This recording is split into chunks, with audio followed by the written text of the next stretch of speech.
What's up, everyone? It is Ricci here, bringing you season 3, episode 6 of the F1 podcast. Hello, everyone. It is Wednesday, March 22nd, 2023. I'm here with Andrew. Erica is off this week. We're almost to Friday. We're halfway there through the week. But Andrew, good to see you. And it was also great to see you on Sunday at Trinity Common. And I just want to thank all the fans for there. Another sold out event. And I think we had about 10 people there. And it was just nice to kind of watch the race. But Andrew, how are you doing, man? Yeah, Ricci, just first and foremost, want to wish everyone a blessed Ramadan to those who do celebrate. And also a happy birthday to Mick Schumacher on this lovely Wednesday. Yes, it is halfway there. And it was a blast this past Sunday at Trinity Common watching the Saudi Arabian Grand Prix with not only our fans, but with yourself, John, and with Erica.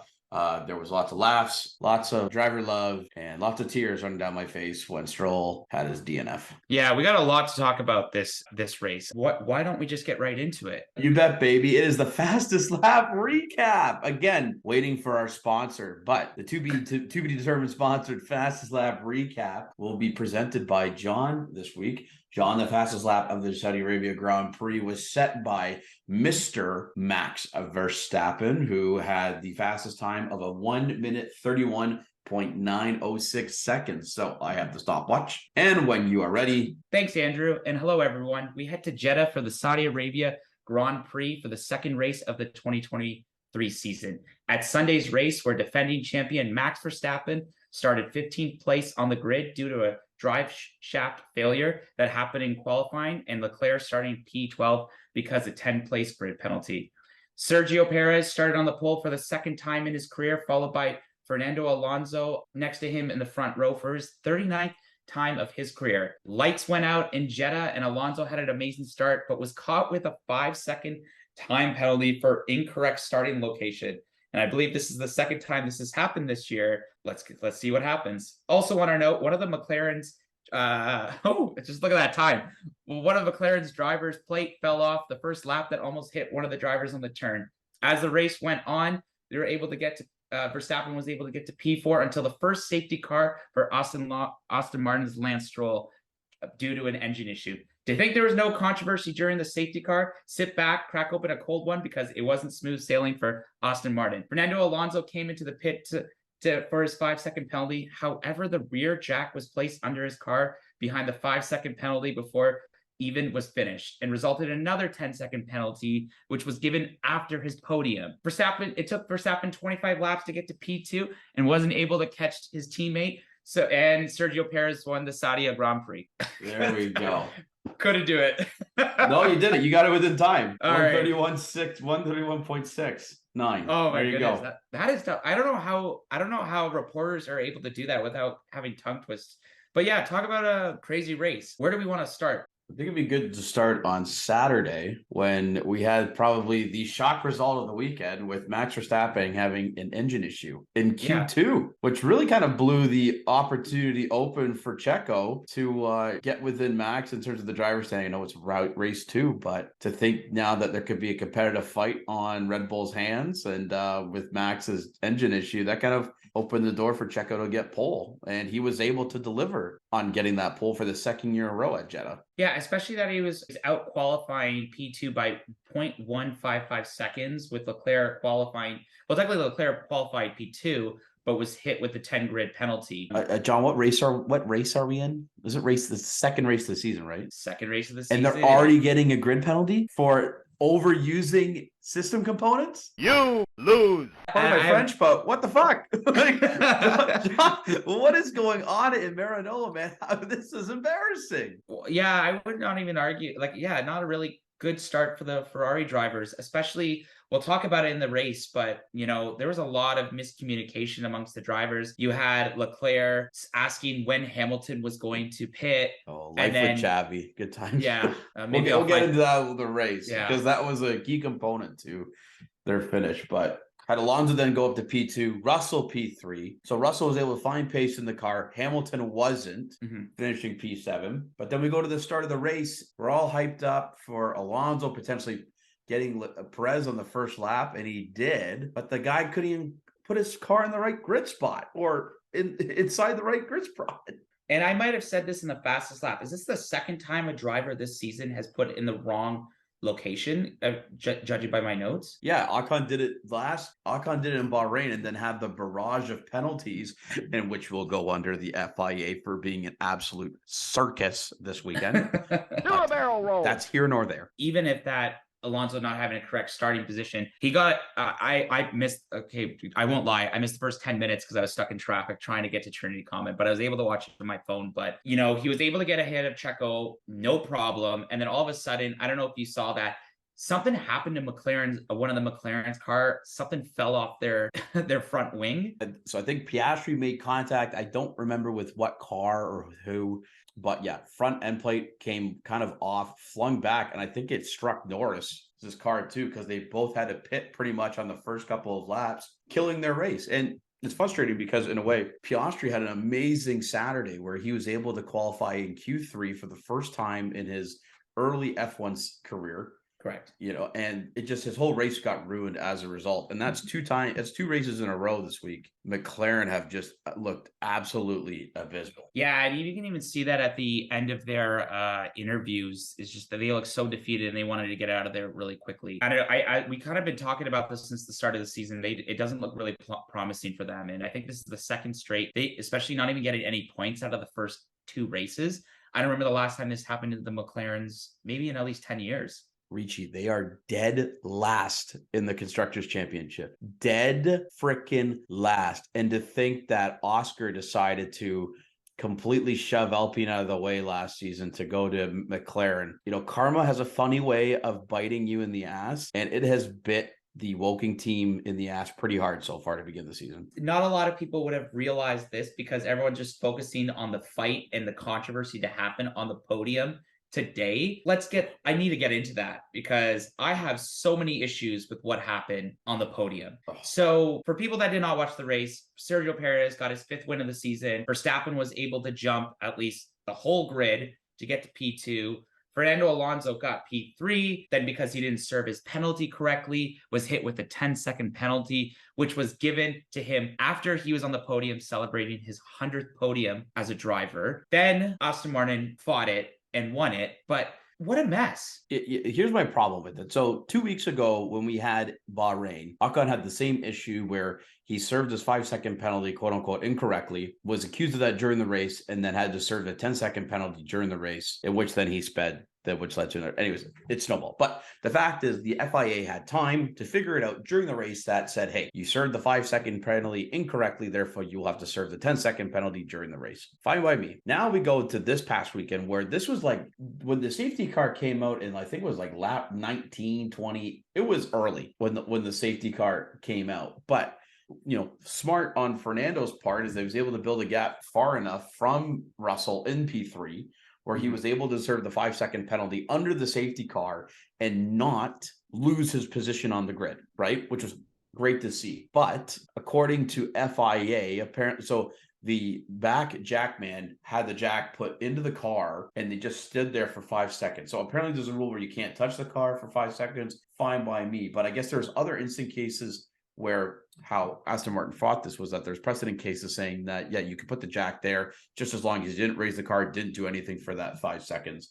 And I almost wonder if the jacks are there in a way for a safety issue so that the car doesn't move any farther while it's in park. Yeah. To kind of secure the spot to secure the car in the grid spot when serving that 5-second penalty. Nevertheless, they had 30 plus laps and a podium celebration to figure this out. And the FIA was stood there with their head in their ass trying to figure out what the hell to do to call this 10-second penalty, which then they did after the race, after Alonso celebrated on the podium and gave it to George Russell, and then was then reinstated based on the protest provided by Aston Martin to then get his reinstated back to P3. And let's just keep in mind that this season, they have removed the officials that would usually stand in front of the car with the timer to count it down. So now the teams are in charge of counting their own time. And let's just think about that.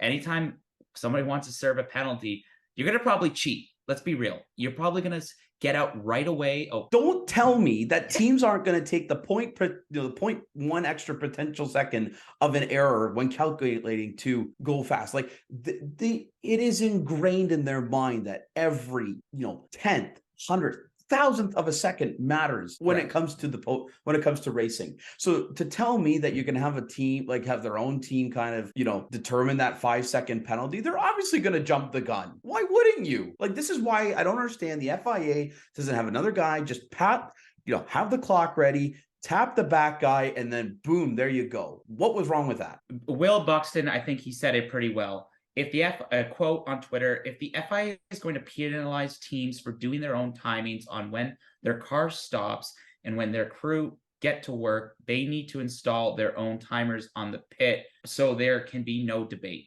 2 penalties in 2 races doesn't reflect well on the process. And you need to have at least a referee there in order for this not to happen. Because now this actually makes a good case. You need to bring it back if you're 2 for 2. Yeah, 2 times in 2 races. For instance, as we continue to grow the sport, right? And we have more casual fans come and watch race. I was hanging out with my friend in Toronto this weekend where he said, I just kind of started getting into F1 this year and watched the first race, plan to watch the second race sort of idea, right? And to see the FIA pull this kind of Bush League nonsense with regards to timing, what does that say about the league to a casual fan? And that's a way to grow the sport. Figure your shit out, FIA, and put back the timer, because that is a standardized procedure that every team can follow. And it's a third party controlling that period, that penalty time, that's not having the onus on the team itself. It's just really frustrating. And we even seen, you need a referee there. Like, I don't know how much we can go on for hours about this, but there's obviously more that happened. There's 40 officials and stewards that sit in some press box watching the race. You tell me you couldn't get one of those guys to go down and pat somebody on the back? Like, come on. I was like, get your steps in, man. Get out of the chair. Go for a walk. Go for a walk and just kind of help out. Also, let's anyways, aside from that, let's move on. Well, okay. Well, you know what the good thing is? At least Alonso and George Russell at least had fun with it. And their social media teams at least had fun with it. And there was no there was no issues. Yeah. I'm just going to go with no issues. And it was even I don't know if you saw it today, like even the trophy went to Mercedes to the office, and then the Mercedes team drove it to Aston Martin's headquarters, which was like a 20-minute drive. To think that they're only 20-minute drives from each other. That's what I thought too. I thought it was awesome. I was like, yeah. Oh wow, they're only 20 minutes away from each other. Perfect. Yeah. No, I think they took the light of a kind of what people could see as a bad situation and really made the most out of it in terms of a fun, positive light. So really great to see Mercedes do that in a way. His 100th podium. Yeah, that's also the problem too. They took away his 100th. They had his 100th podium. People are celebrating that. You take it away to 99, and then it goes back to 100. It's like, come on, man. Like this happened last year with the points confusion and Verstappen winning his 2nd World Drivers' Championship in Suzuka when they didn't know if it was half points or was it full points. Yeah, come on.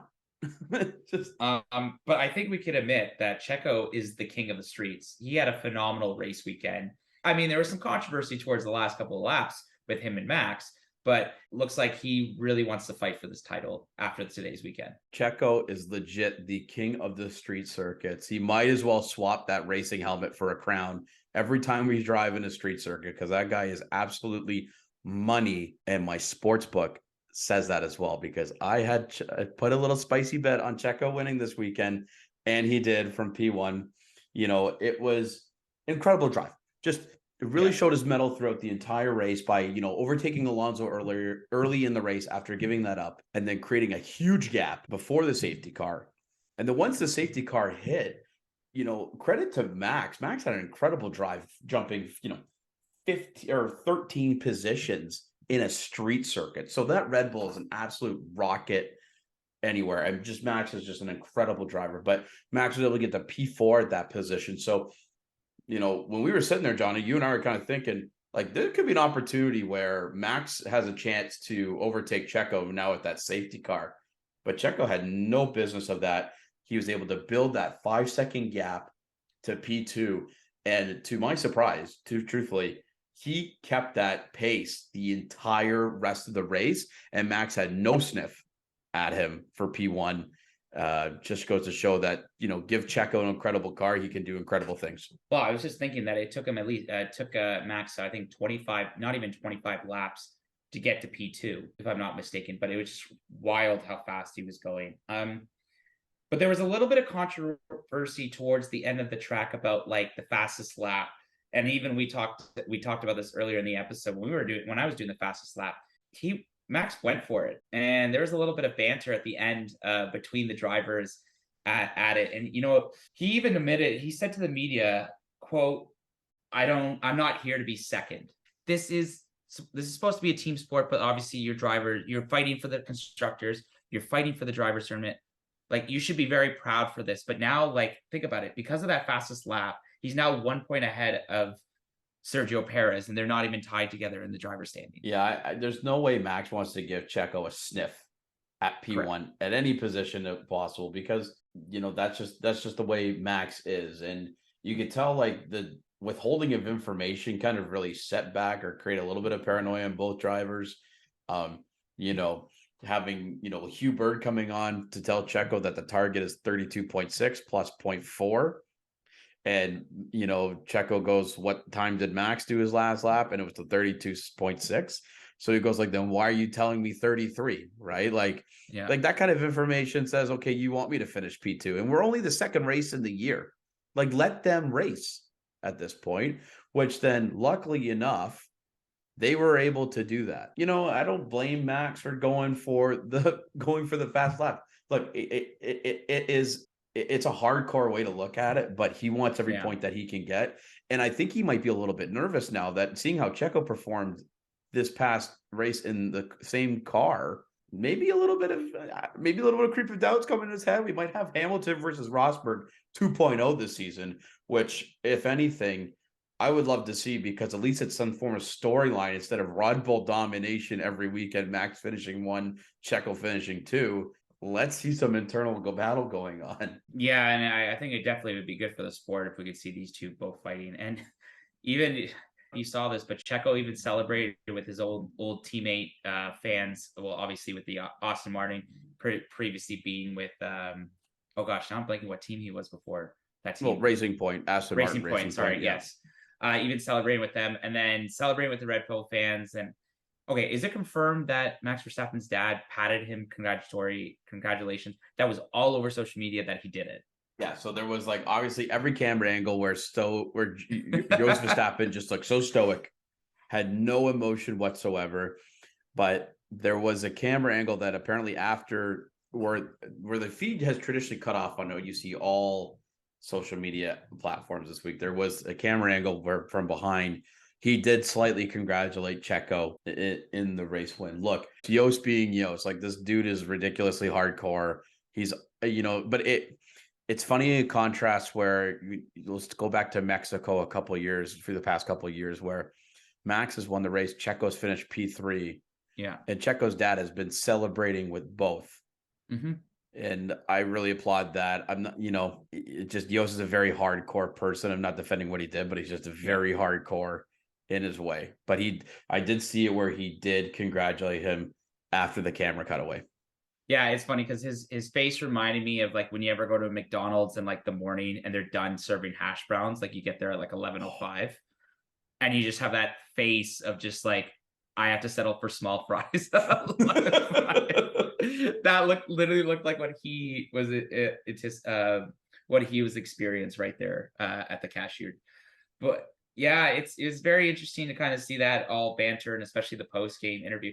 I was just going to ask you, anything else that stood out for the weekend to you? I'm a little worried about Ferrari, in my opinion. You missed out to both Mercedes, who were complaining about having a very slow car and having to go back to like reconsidering this whole, like the sky has fallen at Mercedes these past couple of weeks, and yet both drivers finished ahead of you. I think you guys got caught up a little bit by strategy. I think you guys had good strategy. I think you guys got caught out by the safety car and just unfortunately couldn't pass them at the end of the day. Yeah. I feel bad for Charles with life with Xavi, as you alluded to earlier.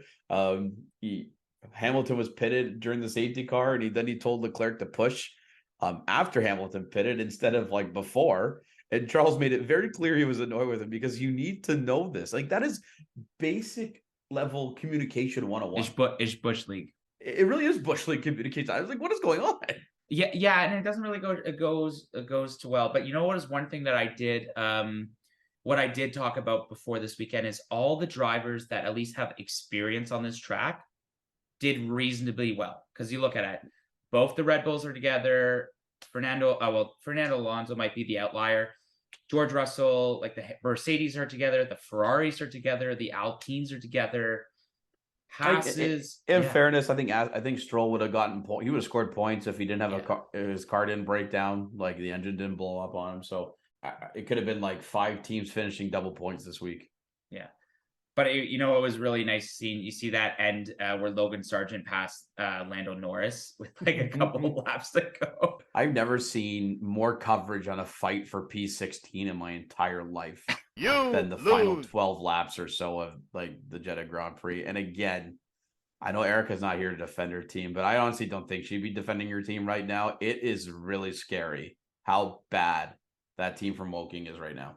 They have a lot to decipher for the upcoming races because they are officially in the basement. And if, as Yost would say, they have the farthest walk to the paddock next year if they continue in the spot. Oh, nobody likes that. Unless you're getting your steps in, but I don't think everyone's celebrating getting steps in. What's still for you, Ricci? I'm just really curious to see how this Red Bull tangent goes out. Mm-hmm. Like, I think definitely if there's one thing that is for sure, I'm curious to see how Mercedes is going to battle in Australia. Who's going to be the preferred driver? Is George going to get some of the upgrades? Is it going to be Lewis? And then Lewis is hanging out with Lando Norris and his uncle today playing golf towards the end of your career. Just like, all right, just going to go golf every day. I don't care. But yeah, I'm curious to see how the Mercedes and kind of that battle between Red Bull is going to go in, especially like we don't have a race next week. So, and we're definitely not going to the bar at 2 a.m. to watch the Australian Grand Prix, but curious to see what's going to kind of build up in the media for the next couple of days. One final thing to note is that in two races in a row, Sky Sports have talked to Sky Sports does their pit kind of wall conversations with a team principal during the race. Yep. The first race in Bahrain, it was with Zach Brown and the McLaren team, and we had a DNF at McLaren with Piastri. Mm-hmm. This past race, Sky Sports had James Vowles, the team principal at Williams, on the pit wall communications, and they had a DNF where Alex Albon's brakes completely exploded off its lines. So, Ricci, is it too early to dub the Sky Sports pit wall curse for 2023? Anytime, like nothing against them, but like if an interview request comes in, just put it aside. Yeah, that's gonna go slide down, maybe into the garbage by accident. I'm curious what's gonna happen. And just to go over the standings. So right now, the top 5 drivers in the current World Driver Championship, we have Max at 44 points, Checo at 43, Fernando Alonso, the guy you said who would be leaving Aston Martin halfway through the season, has 30 points. Carlos Sainz with 20, Lewis Hamilton with 20. And in the constructors battle, top 5, we have Red Bull at 87, Aston Martin at 38, Mercedes at 38, Aston Martin's at P2 because they have a better average performance. Mercedes has, and then Ferrari in 4th at 26, and followed by Alpine at 5th with 8. So, Ricci. Yeah, not looking good. Not looking good for your Ferrari team, who apparently is below the substandard Aston Martin. You're just ready for me to jump into that water, Lake Ontario water. God damn, I am right. Yes, I am. But we'll have a lot to see. Well, I'm curious what's the next couple of weeks going to go, but I think we're going to wrap it up for this week's episode. I think we should do the grid. We should do our grid rival fantasy. Oh, I forgot about that. Yeah, but I don't have it open. So we're gonna pause for a second. So for those just the first time listening, just want to make a shout out. Please listen to season 3, episode 5 that we released this past Friday. It has the week that was in F1 along with our Saudi Arabia Grand Prix preview, so you can see how poorly we did or how well we did in our predictions. But as part of the F1 podcast, we have done a grid rival fantasy league with our fans, and John will have an update with regards to The standings. Yeah, no wonder you're so giddy about this because you're in first place. I am? Do a barrel roll. Yeah. Let me guess, the L plan is working. L plan is definitely working. I had an absolute banger of a week last week that pushed me from 5th into 1st. Yeah, let's just go through the standings really quickly. So we have in our standings right now, we have Andrew, P1. We have our colleague Adam Bilton out in St. Catharines at P2. Then we have Erica, our obviously co-host at P3. I am unfortunately at P4. We have Gotifi at P5. I think that's Brett. JC at P6. Graydon at P7.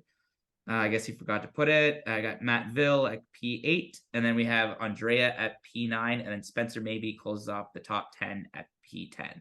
So, yeah, it's really interesting. And I think we're only separated by less than 100 points. Yeah, love it. This is good. I think it's been a lot of fun, but a lot of fun fantasy combinations. If you're like myself. Whoa, hold up. How did you get $6.7 million last week? Oh, because I had a lot of people. So I had Alonso built up in status. I believe Gasly did well. Lewis had overtakes during the race, which got him points. And then my big winner was Max, who had like 1,000 overtakes during the race to get to P2. Yeah, sorry for interrupting you there. Just ridiculous. Okay, anyways. Oof, but it's looking good. It's looking good. I don't even know who to pick for Australia. Well, we will do our Australian Grand Prix preview in a couple of weeks' time before the race on April 2nd at some godly hour of 2 a.m. But, Richie, your final thoughts on the Saudi Arabian Grand Prix? Loving this battle between both the Red Bull drivers. Ferrari, I hope you go back to Maranello and figure it out, but we've been saying that since 2008, 2007. Mercedes, who is going to be the more favorite driver to come out, and hopefully, is there any more controversy with another trophy being switched over? Are they actually going to give it back to Mercedes? Is the FIA going to just take the trophy completely? Is Alonso going to go to a random island and not talk to anybody? There's a lot to figure out. You know how we'll figure out? Tell me. Stay tuned for the Australian Grand Prix, baby. Thank you, everybody, for listening to this week's episode. And also a big shout out to Trinity Common for hosting us again for the Saudi Arabian Grand Prix. Also want to thank our fans for attending. Our social media pages are hitting some significant numbers. I think we're getting close to 300 followers on Instagram. If we can get that by the end of March, that'd be awesome. So make sure to hit that subscribe button on there and follow us. Also, YouTube and everything is looking strong. Let's just keep it up. And, let's fire it up. Let's keep it going. Andrew, what do you want to say to the fans?